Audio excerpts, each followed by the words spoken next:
Hey everyone, this is Stephen Strachan at Cast Iron Cookware, where you can find information to help you better collect, restore, and use cast iron cookware. Today I'm going to be talking about my little number 4 skillet, and I'm going to be doing that coming right up. Before we get started, I just want to say thank you to everyone that's purchased my product, Easy Beasy Cast Iron Seasoning. The purchase of this product helps keep this channel going, and I just want to say thank you so very much. So let's get on into our video. Okay, when Birmingham Stove and Range first started, it was began to make cookware for the Atlanta Stove Works. Now, Atlanta Stove Works mostly made stoves and ovens and things like that. So the Alabama factory was built to make the cookware. I think originally it may have been called the AB Foundry. Later on, it became known as Birmingham Stove and Range. Now, in the early days, they had a series called the Red Mountain Series. The Red Mountain Series started somewhere in the 1930s. I believe a little bit before that because they had to get things ready. But the 1930s up until the 1950s was the range of Red Mountain.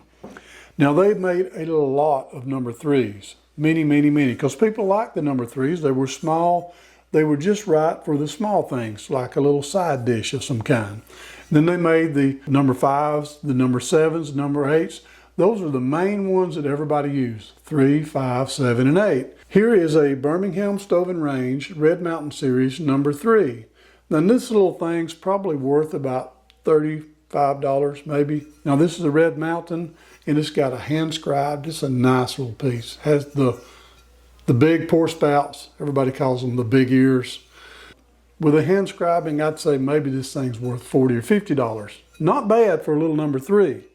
Okay, we're going to go up to the number 5, and here is another piece that is hand scribed, and it also has the large pour spouts.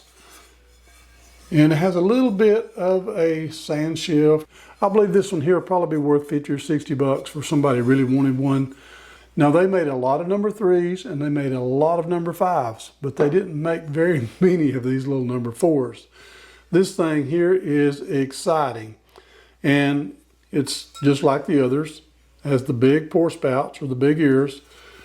Interestingly, the number 4, the mark is kind of slid up a little bit in comparison to the number 3 right on the rim. And also the number 5 is a little high because it has a mold mark here on the bottom. This designates which mold it came from. But the number 4, I think one reason why you don't see mold marks on the number 4 is because they only had one mold and that was it, because they didn't make any of them hardly. And thus the reason why this thing is so expensive. Now, I got really lucky. When I purchased this one, I got it for like $270 and had to drive like 30 miles to get it. Fortunate. At the time, we thought they were worth $300 or $400. Recently, I've been seeing these things sell online for $1,000. A little bit crazy, but mainly because of the rarity. Now, there are not as many of these, so let's get a good look at it. Now, here's another skillet. This is a 5S. It is identical in size with the number 4. Same size. Absolutely. So I think they started using the number 4 molds to make the 5S's. There was an S series that had the 3S, the 5S, and the 7S. Now there are a few 8S's kind of floating around, and we're not really sure about those yet. We know they're Birmingham Stove and Range, but we don't really know the deal in why these 8S's have popped up. But I believe they started using the 4 mold for the 5S skillets. One reason why I do believe that is because eventually you'll see a ghost mark pop up of the number 4. When they butter over the 4 in the mold, eventually that butter wears a little bit thin, and you start seeing a shading of a number 4. So very, very interesting. Rarity also means expensive. I'm fortunate to have this one, and a really wonderful piece to add to my collection. I hope you enjoyed this video, and if you have, don't forget to subscribe, hit the notification bell, and I promise I'll keep more coming. And I just want to say thank you again for watching Cast Iron Cookware. Before you go, I would like to share something with you really quickly.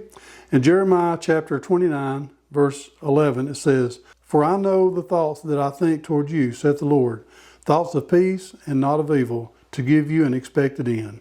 I just want to say, share the word and be a blessing.